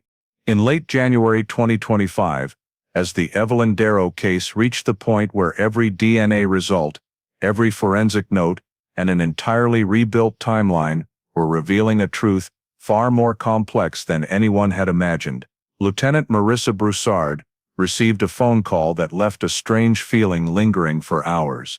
The man on the line introduced himself as Michael Gaspard, living in New Orleans. His voice was low and slightly trembling, as if he were gathering all his courage to keep speaking. My father was Harold Gaspard, the deputy who worked in St. Martin Parish in 1947. I have something you probably need to see. That single sentence made Broussard jump from her chair. She arranged to meet him the very next day. They chose a quiet cafe in the French Quarter, where the morning light filtering through the windows clearly showed Michael's pale face. In front of him sat an old wooden box, its iron lock rusted but still holding the shape of something once carefully hidden. He opened it slowly, as though touching a family memory. Inside was a gray cloth-covered notebook with frayed edges. "My father carried this when he worked in St. Martinville," he said. "I never dared open it, not until I read about the case you're working on." Broussard put on gloves and opened the notebook. Pencil on old paper, formed shaky but sharp handwriting. Every line seemed written under extreme tension. Many pages were torn out. Some were erased so hard, the paper fibers showed. But on page 7, Broussard came across words she couldn't look away from. "It went too far." The girl fought back. Nearby, a few hurried lines. "Can't let Luther face it alone. I have to fix it." Broussard froze. No interpretation was needed. Those short sentences laid bare a truth no one had touched in 7 decades. Deputy Harold Gaspard wasn't just involved, he had been present at the events leading to Evelyn's disappearance, and he knew Luther wasn't the only one there. She turned another page.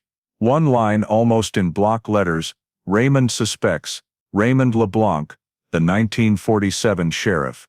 It appeared he had sensed something was wrong, but never had enough evidence to confront Gaspard. On the next page, fainter dated entries still legible: "If I speak, everything collapses. I touched the handkerchief." Broussard felt her whole body tense. The handkerchief, the only 1947 evidence that had yielded DNA, had matched Luther Beauregard and a second person. Now that second person was no longer nameless. Harold Gaspard had admitted it in his private journal. Michael Gaspard sat across from her, hands trembling slightly. "I think my father hid this his whole life," he said, eyes fixed on the table. "He would wake up at night, saying things no one understood. Sometimes he said it shouldn't have happened that way. I never knew what it was about, until I found the notebook." "Why bring it to me?" Broussard asked. Michael was silent for a moment, then answered, "No one should leave this world with a lie that big behind them. I don't want my family carrying this secret anymore." Broussard took a deep breath and kept reading. A rushed right slanting passage: "The girl was hurt before we reached the bayou. Not an accident. Never an accident." This matched perfectly with the new forensic analysis of Evelyn's bones. She had been struck hard in the jaw and ribs before death. Another line: "I heard her scream. I thought she'd live. I was wrong." Broussard stopped. Gaspard hadn't just been present, he had witnessed Evelyn fighting back, being injured, and then taken elsewhere. That explained why his DNA was on her handkerchief. He had likely tried to hold, pull, or intervene the moment she was attacked. She closed the journal, but the words still pounded in her head. She understood this was not just a personal note, it was the belated confession of a law enforcement officer who should have protected Evelyn. Leaving the cafe, Broussard took the journal straight to the document analysis lab. Experts confirmed the handwriting was Harold Gaspard's. There was no ambiguity left. In her office, she pinned 3 quotes from the journal to the investigation board. "It went too far. The girl fought back. Can't let Luther face it alone." Those lines told the entire story. Hidden in darkness for 78 years, Evelyn had not been attacked by a lone man. 2 men were there. One tried to create cover, alter the alibi, deceive Sheriff LeBlanc, and push the case into the shadows. And the other, Luther Beauregard, was still alive, still silent, as if history could never trace his footsteps. Broussard stood before the board, feeling the case shift unmistakably. This was no longer an investigation into a disappearance, not just the pursuit of a murder. It was the unearthing of a cover-up that had lasted nearly 8 decades, where every old line of writing, every small piece of evidence, every fragment of DNA was telling a completely different story. Evelyn had fought, had desperately clung to life, and at least 2 men had stood in the dark watching it happen. One of them was still alive, and Marissa Broussard knew it was time to go see him. Once she had Harold Gaspard's journal, DNA from the handkerchief, and the bones, and the AI-corrected timeline, Lieutenant Marissa Broussard entered the hardest yet most decisive phase of the investigation, full forensic 3D crime scene reconstruction. She knew the public, the courts, the prosecutor's office, and history itself would not accept a 78-year-old case built on hunches or intuition. She needed to present a scientific picture, objective, neutral, undeniable, of what had happened to Evelyn Darrow on that June night in 1947. The reconstruction lab at LSU used cutting-edge 3D modeling technology, originally developed for aircraft crashes or complex violent assaults. When Evelyn's remains were laser scanned and rebuilt on the large screen, the entire briefing room fell silent. Every fracture, every bone surface, every break line appeared crystal clear, as if the skeleton stood before them.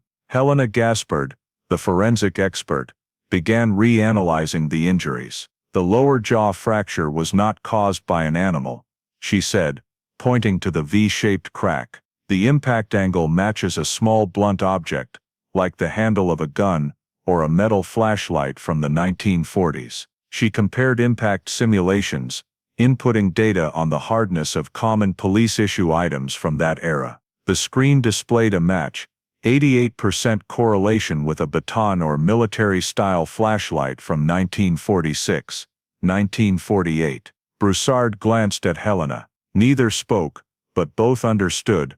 Deputy Harold Gaspard carried that type of baton. The analysis moved to the ribs. 2 right-side ribs showed green stick fractures, not the splintering seen from animal bites. Helena ran impact models. The fracture pattern indicated force from behind, or the side, very similar to being shoved hard against a solid object, such as the edge of a boat, a wooden bridge rail, or a metal post. This matched chillingly with Gaspard's journal note. The girl fought back. When Evelyn struggled, a hard blow to the torso could have knocked her off balance, causing the injuries before she was removed from the initial scene. The 3D forensics continued building the simulation. Evelyn's height, impact force, direction. This layer confirmed the victim was struck at least twice before death, once to the jaw, once to the ribs. No signs of a natural fall, nothing consistent with the 1961 swamp accident theory. Everything pointed to intentional violence. Broussard noted, homicide confirmed by biomechanics. After clarifying the injury mechanism, the next step was reconstructing the body's journey from the assault site to the discovery location. This was where 3D terrain technology and historical maps played a key role. They input 1947 data, ground elevation, swamp water levels, roads of the time, existing or lost wooden bridges, and small docks. When the model was complete, Helena concluded, the body could not have reached the Atchafalaya Basin by water. It had to be transported overland at night. Broussard stared at the ribbon map, and her heart raced when the simulated path lit up red. It was the exact route Luther Beauregard used for his nighttime work. In 1947, Luther worked at his uncle's garage. Most evenings from 8 p.m. until nearly midnight, he drove a small pickup, delivering tools to dam sites near the basin. Luther's route overlapped almost perfectly with the highest probability disposal path. The 3D map marked the correlation, 92.4%. For the first time in 78 years, the Evelyn Darrow case reached a reconstruction probability strong enough to withstand any scrutiny. No longer hypothesis, no longer guesswork. This was real data, real cross-checking, real behavior. They continued analyzing how the body was abandoned.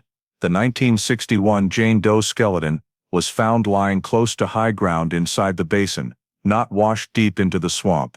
This proved the body had not drifted there.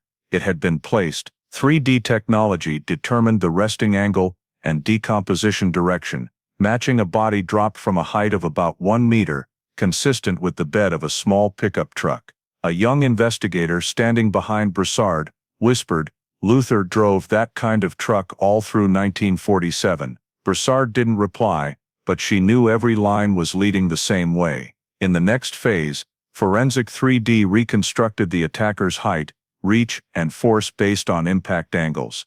The assailant's height when striking was estimated at 5'11" to 6'1", Luther stood 6'0". Harold Gaspard was 5'10", very close to the range. While not identifying evidence, it fit perfectly with the two-person assault theory.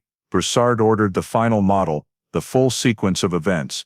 On the screen, a 3D Evelyn walked the main road as dusk fell. A vehicle appeared behind her. The model showed two men, based on height and force data, closing in. A confrontation or forced restraint. The jaw strike came first, dropping Evelyn to her knees. A hard shove to the ribs slammed her against a solid surface. Then the body was dragged and loaded into the truck bed. The truck followed Luther's usual route. It stopped near the basin. The body was dropped. Simulated time, roughly 1 hour 45 minutes, just enough to fit the 40-minute window plus travel time. When the model ended, the room was silent. No one spoke, but everyone understood they had just watched the most accurate version of what happened 78 years ago. Broussard looked at the simulation and said slowly, "We're no longer trying to prove guilt. We're looking at the truth." With Forensic 3D, the Evelyn Darrow case had shifted from historical mystery to an event that could be described, explained, and presented in the language of science. And from that moment on, every next step was no longer a groping journey.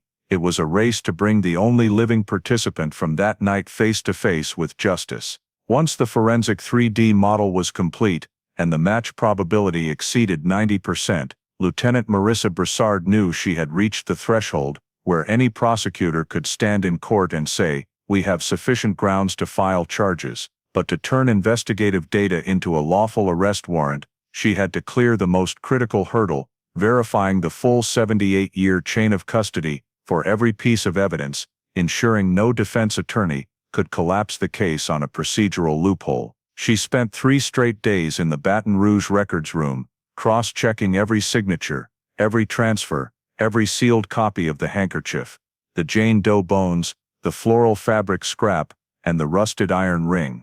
Astonishingly, Sheriff Raymond LeBlanc in 1947, despite having no modern technology, had been extraordinarily meticulous about sealing and logging evidence. His care was the reason 78 years later, the touched DNA samples remained legally valid. The chain of custody for the ED handkerchief read, collected 1947 paper sealed, 1948 transferred to New Iberia storage, 1962 moved to LSP 2024, analyzed 2024, 2025. Every opening bore a receiving signature and stated purpose. No unexplained gaps, no lost or substituted items. The Jane Doe bones followed the same unbroken path from the 1961 report to storage, then to the LSU forensic lab. Every timestamp perfect. Even Harold Gaspard's journal, though not original evidence, was legally transferred through evidence intake after handwriting verification. With those pieces in place, Broussard submitted a formal case file to the Louisiana Attorney General's office. The file was nearly 300 pages thick, containing handkerchief DNA results, bone DNA results, 3D forensic report, corrected timeline, Harold Gaspard's journal, description of Luther's 1947 delivery route, analysis of the skeleton discovery site, and a 78-year chain of custody comparison. When the Chief Deputy Attorney General finished the conclusion, he set the file down and said, "Only one sentence. This is no longer a question. This is the longest concealed homicide I've ever seen." But to sign the arrest warrant, they had to face the question no one could avoid. The suspect is 96 years old.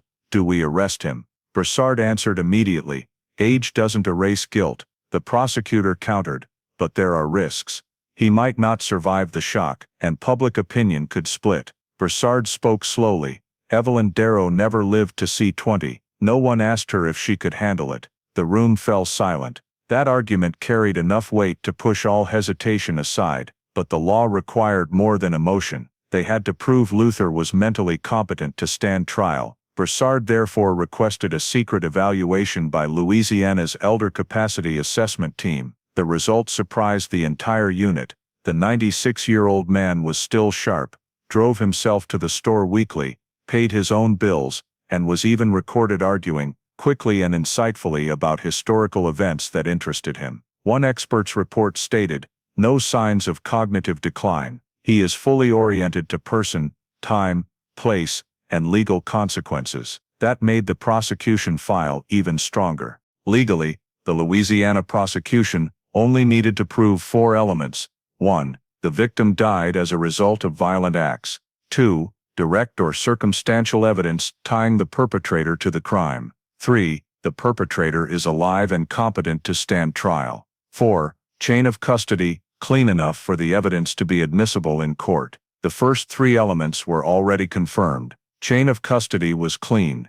The DNA was indisputable. Deputy Harold Gaspard's journal proved Luther was not alone. Forensic 3D proved the injuries matched Luther's height to force profile. The 3D map proved Luther's route overlapped 92% with the body disposal journey. And most crucially, Luther Beauregard's touch DNA on Evelyn's handkerchief, which could not be explained by any innocent scenario. The chief prosecutor ended the meeting with one final sentence: "We have a duty to bring him before justice, not because he is 96, but because Evelyn only lived to 19. The arrest warrant was drafted within an hour.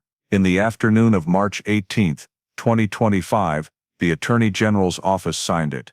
The warrant was handed to Broussard. Warrant to arrest Luther Beauregard for the homicide of Evelyn Darrow, June 14, 1947. But arresting a 96-year-old man, who had lived his entire life in a small community, seen by neighbors as a gentle old man, could not be done like a routine case.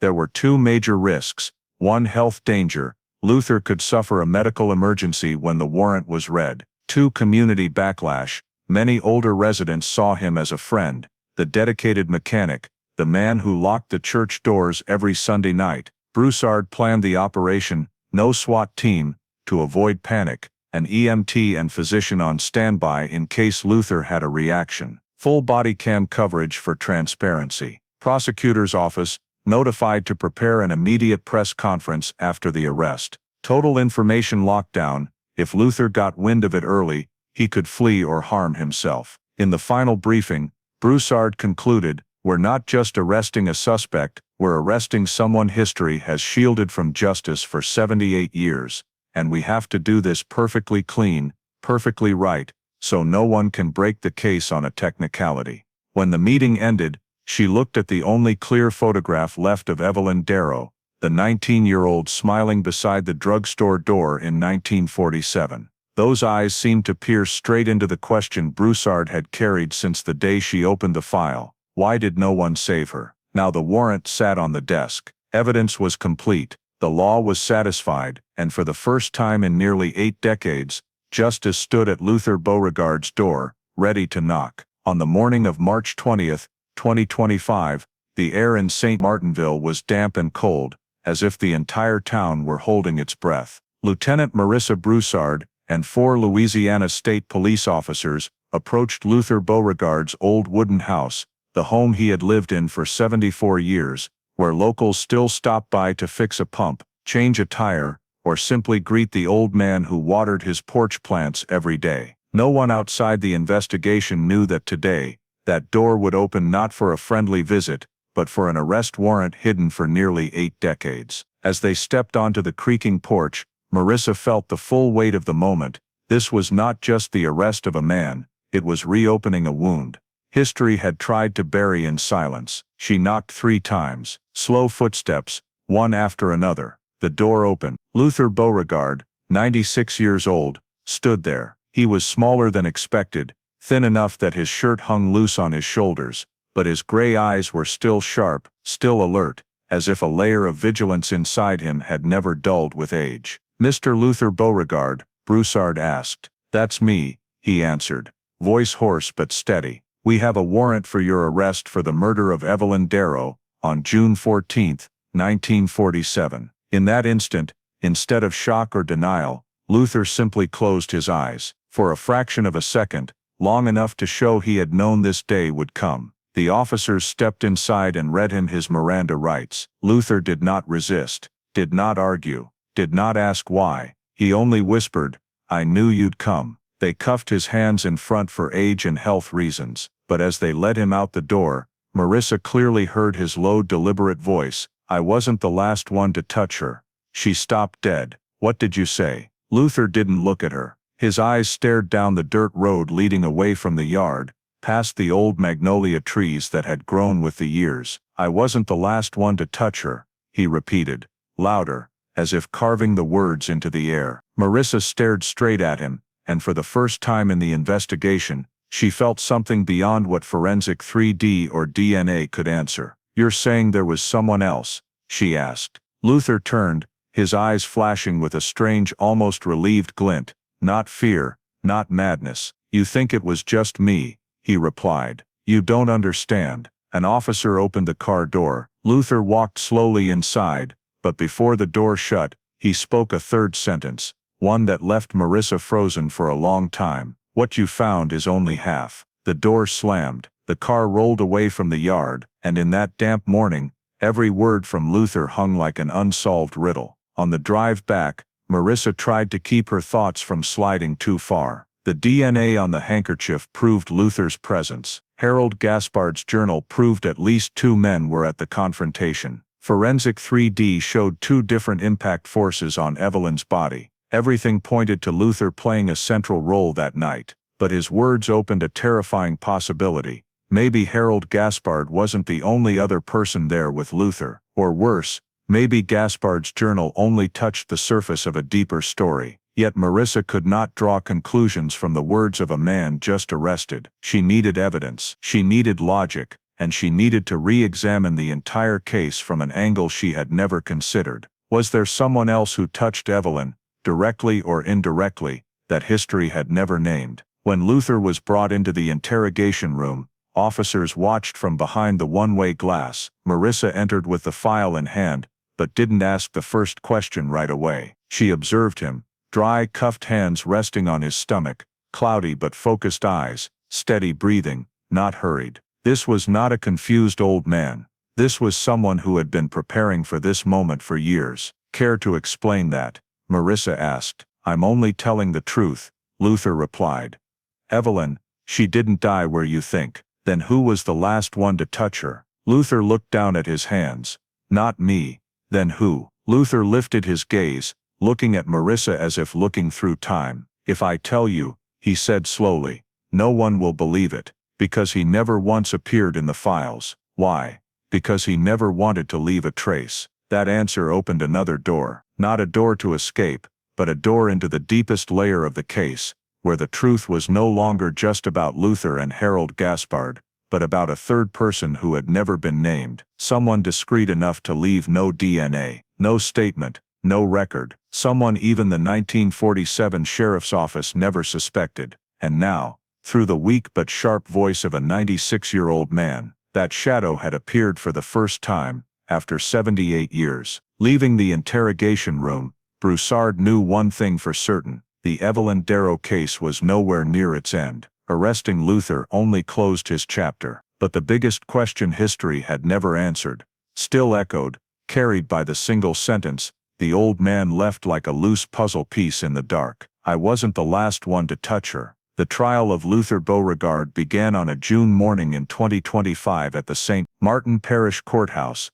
in the same old wooden courtroom that had seen hundreds of cases large and small, but none that carried the weight of 78 years of silence, like Evelyn Darrow's. The public gallery was packed with reporters, locals, and generations of St. Martinville residents. In the middle of it all sat Luther Beauregard, 96 years old, behind the defense table, hands clasped, silent, not bowed yet not defiant. From the start the defense strategy was clear. They did not try to downplay the gravity of the case, or use age as an emotional shield. They attacked the one point every cold case must face, the continuity of evidence. Your Honor, Attorney Barnes said, voice slow and cutting, no one can guarantee that a handkerchief surviving from 1947 to 2025 was never touched, never altered in storage conditions, never suffered a break in the chain of custody. One single broken link, and touch DNA is no longer reliable. He presented the court with photos of rotted envelopes, yellowed seals, and a list of more than 10 evidence transfers between storage facilities. He continued, "We are looking at evidence that passed through 3 generations of sheriffs, 2 warehouses, 2 file purges, and 1 reclassification. 1 small mistake in 78 years, and the DNA could be contaminated, altered, or added." Many in the room nodded. It was a strong argument, and they knew the prosecution had to counter it sharply. The prosecutor stood and presented the chain of custody documents. "Your Honor, we do not dispute the age of the evidence, but every single time that handkerchief was unsealed, whether in 1947 or 2024, there is a full signature, a clear timestamp, and a valid reason." He displayed on screen a nearly 2-meter-long custody timeline that filled the courtroom lead wall. Every year, every transfer, every signature laid out.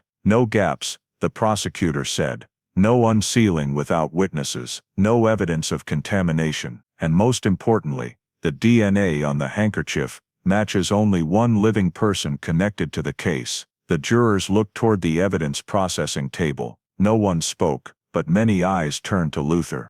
The next phase of the trial focused on the legal weight of touch DNA. The point attorney Barnes tried to exploit by claiming touch DNA is highly susceptible to environment and post-handling transfer. Helena Gaspard, the forensic expert who had performed over 300 residual DNA analyses and had personally processed the DNA in the Evelyn Darrow case, was called to the stand. Barnes went straight in.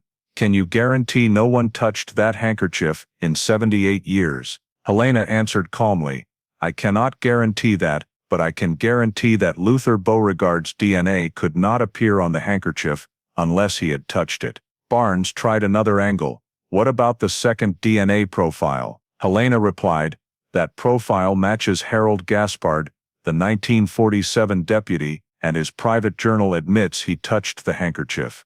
The courtroom went silent. Helena continued, "2 DNA profiles match 2 individuals directly involved in the incident. There is no DNA from any later evidence handler. That proves the preservation process was entirely adequate." On the jury bench, several members scribbled quickly. The prosecutor rose to add, "DNA is not a story, it is the fingerprint of truth, and the truth here is completely consistent with the forensic timeline, the journal, and the 3D model." Right after the DNA evidence, the prosecution presented Harold Gaspard's journal. The 1947 notebook was projected enlarged on the screen. It went too far. The girl fought back. "Can't let Luther face it alone." Barnes immediately objected. "A diary is subjective material, not a legal document." The prosecutor countered, "But it corroborates, it perfectly matches every other piece of objective evidence. It is impossible that a deputy in 1947 randomly wrote words that align with the bone injuries, the DNA, and a body found nearly 20 miles from town." The court admitted the journal as corroborating evidence of state of mind, showing Gaspard's awareness, motive, and level of involvement, thereby placing Luther in the full context of the crime. The prosecutor continued, "The journal doesn't just prove Luther was at the initial scene, it also proves the only opportunity Luther had the means and a route that matches 92% of the path to where Jane Doe was found." That argument placed a decisive period in front of the jury. They understood the case did not rest on one piece of evidence, it rested on a chain. DNA shows both Luther and Harold touched the handkerchief. Journal admits violence and the fixing of statements. Forensic 3D recreates injuries, matching Luther's height and force. Route map matches the journey to the basin. Bone DNA confirms Jane Doe is Evelyn. One juror whispered to another, loud enough for the courtroom mic to catch, "This is a jigsaw puzzle case, and every piece fits." When the court recessed, Marissa Brossard looked at Luther one last time before he was led back to holding. He did not look at her. He did not look at anyone. But the words he had spoken the day of his arrest, "I wasn't the last one to touch her," still hung in the air like an ember that refused to die. The court was trying him, but the mystery he had hinted at remained outside the hallway of justice, still nameless, still faceless, still in the dark. The trial had only just begun, but the truth had taken one long step forward. The verdict for Luther Beauregard was delivered on a stifling late June afternoon in 2025. The jury returned after only 4 hours of deliberation, an unusually short time for a case spanning 78 years. When the foreperson stood, every eye in the room locked on him, including those who had attended court for 2 weeks just to witness a moment they never thought they would live to see. The moment justice finally spoke Evelyn Darrow's name after nearly 8 decades. We find the defendant Luther Beauregard guilty. The air in the courtroom seemed to drop, as if someone had sucked the oxygen out, then quickly filled with murmurs of shock and relief. Luther kept the same strangely calm expression of a man who had long known what was coming. He did not bow his head. He did not protest. He only closed his eyes, as though feeling a door finally shut behind him. The judge pronounced sentence. For the crime of first-degree murder, the defendant Luther Beauregard is sentenced to life imprisonment, without the possibility of parole. At 96, that sentence was a final destiny. But for the town that had lived with this quiet wound, the sentence was the law's official acknowledgement. Evelyn did not vanish by accident, did not run away, was not forgotten. She was the victim of a crime, and that crime now had a name. Yet no one in the courtroom had time to fully savor the feeling of closure, because what happened next pulled the public and the entire investigative team back into the darkness Luther had once hinted at. After the jury exited, the Louisiana chief prosecutor stepped to the podium. He held the case file, not with the satisfaction of someone who had just won a historic trial, but with rare caution. Today, he said, one man has been held accountable, but the Evelyn Darrow case file is not fully closed. The courtroom fell dead silent. He continued, based on the evidence gathered, including DNA results, the 1947 journal, and the 3D forensic model, the Attorney General's office concludes that at least 2 individuals were involved at the time of the victim's assault. One has been brought to trial. The other remains unidentified. Those words landed like a heavy stone. A lawyer in the back row shook his head in disbelief. An elderly woman covered her mouth, tears streaming. She was Evelyn's cousin, who had followed the case since Broussard reopened it. The prosecutor went on, Luther Beauregard never denied the presence of another person. Forensic 3D shows 2 distinct impact forces on the victim's body. Additionally, Harold Gaspard's journal suggests the existence of another individual, never recorded in the 1947 investigation. He closed with a sentence that turned any hope of fully closing the case into a long lingering shadow. Therefore, while a verdict has been reached for one defendant, the investigation will continue to identify any other individuals who may have been involved. On the defense bench, Luther only opened his eyes and looked at the judge, no surprise, no resentment, as if he had known this was coming, as if the words he spoke to Broussard, "I wasn't the last one to touch her," had just been legally confirmed in the strictest possible way. As Luther was led out, the crowd parted. Some looked at him with anger, others with a grim mix of pity for his age. But Marissa Broussard did not look at him that way. She looked at him as the last person alive who knew part of a truth the evidence had not yet revealed, a part of the truth still waiting to rise from 78 years of darkness. When the courtroom doors closed, Broussard walked to the prosecutor's table. "You really believe there's a second person?" she asked. He replied, "It's not belief. We've touched the edge of that story, and if history teaches us anything, it's that truth doesn't die with the generation that created it."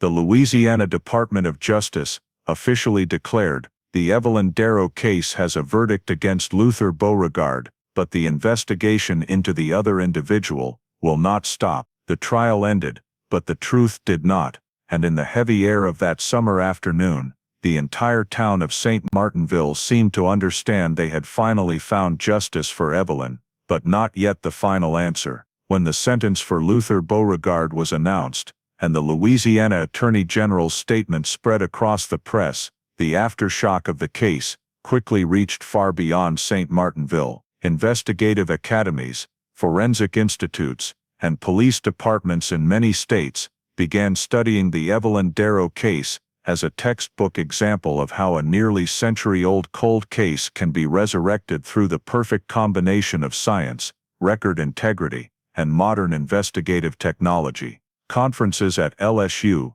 the Louisiana DOJ, and even the FBI all reached the same conclusion: without DNA, the case would have stayed in the dark. Without a clean chain of custody, the DNA would have been worthless. Without forensic genealogy, Jane Doe 1961 would never have regained her name, and without forensic 3D, the sequence of events could never have formed a model strong enough to stand before a jury. This case became a rare demonstration that a small investigative mistake in 1947 can bury an entire case, but a single preserved piece of evidence can drag the whole truth back after 78 years. Especially the ED handkerchief, once considered valueless, was now cited as a symbol of the importance of evidence preservation. Many forensic academies included it in lectures. Touch DNA on one corner of a handkerchief, surviving nearly 8 decades, had not only exposed the killer, but also opened the door to investigating another accomplice.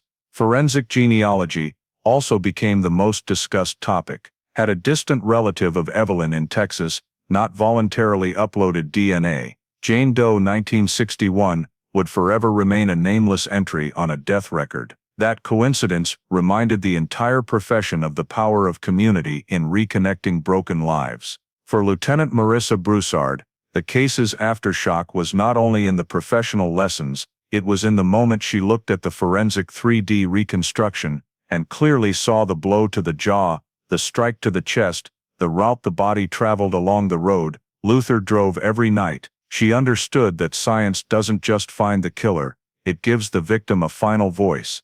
And that voice in this case was still saying the story was not over. The prosecutor had declared in open court, there is a second person. The second DNA on the handkerchief belonged to Harold Gaspard, who was dead.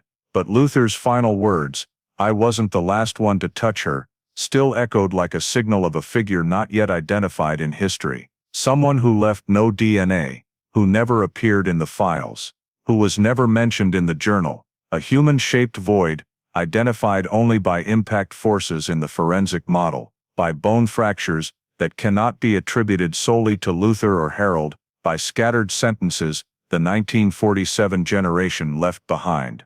And so the Evelyn Darrow case file was not fully closed, it simply moved into the phase of searching for the second man, an investigation no longer urgent for prosecution, but one of historical, moral, and truth-seeking responsibility. Broussard looked at the timeline board, where a new red line had been added at the bottom. Unknown male, full review pending. Even with Luther convicted, the file still had its final page open, unsigned, an ending, but not an absolute ending. An answer, but not a complete answer. And in the quiet of a Baton Rouge afternoon, Marissa Broussard understood that sometimes justice does not arrive whole in one lifetime. But the duty of an investigator, and the duty of history, is to keep walking toward the darkness that has not yet been named, because a missing piece of truth can only be found when no one agrees to let it sleep. The story of Evelyn Darrow is not just a case from Louisiana in 1947, it reflects very American questions of today, how we treat justice, victims, and the past. There are 3 clear layers of lessons here. First, modern America relies on science more than ever, but science only has ground to stand on when previous generations preserved the truth. If Sheriff LeBlanc had not meticulously sealed the embroidered ED handkerchief, if the Jane Doe bones had not been stored in New Iberia, then in 2024 forensic 3D, touch DNA, and genealogical DNA would have been meaningless technologies. That tells Americans today, in your work, in civic life, in every email, report, body cam, the honesty and care you maintain today may be what saves a person or a community decades from now. Second, the story reminds us of the responsibility to face systemic mistakes. A deputy like Harold Gaspard once altered a statement, shielded Luther, and pushed the entire case into darkness. 78 years later, a lieutenant like Marissa Broussard, and a prosecutor willing to stand in court and say there is a second perpetrator. That is how a mature society works. Not hiding, not whitewashing the past of law enforcement, but peeling away layers of abuse of power to build new trust.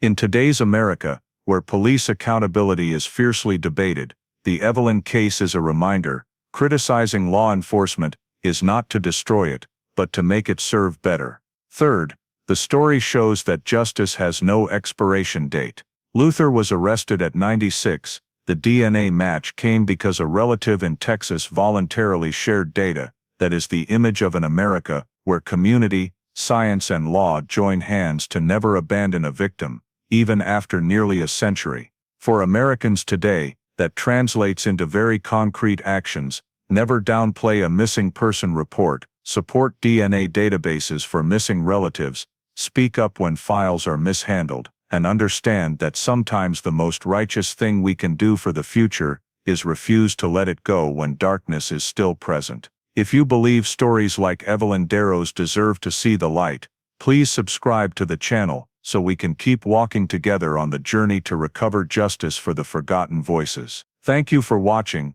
and see you in the next video, where we continue opening the still locked doors of cold cases across America.